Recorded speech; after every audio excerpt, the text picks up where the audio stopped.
ഇതാരത്? എന്ത് കോല ഇത്? കുടിക്കാൻ കഞ്ഞിയാണെങ്കിലും കുടുംബത്തോടൊപ്പം ആകുമ്പോ ഒരു സുഖല്ലേ? അല്ല നിനക്ക് സുഖാണോ? എനിക്ക് സുഖ. എന്നാ വാ നമുക്കൊരു ചായ കുടിക്കാം.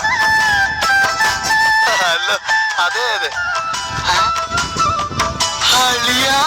അല്ല ഇതാരാ ഇത്?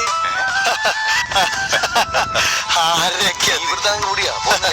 ഇല്ല പോവും. ഞങ്ങളൊന്ന് കറങ്ങട്ടെ. പെണ്ണുങ്ങളെ കൂട്ടി വെറും കറക്കം തന്നെ ആയിരിക്കില്ലേ?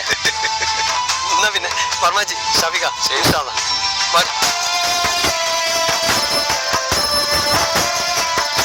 ഇവിടെ ഇപ്പൊ ഇങ്ങനെ നടക്കാൻ ഇവനെ പോലത്തെ ഒരു അവകാശം. എന്നാ പിന്നെ ഞാൻ വീട്ടിലേക്ക്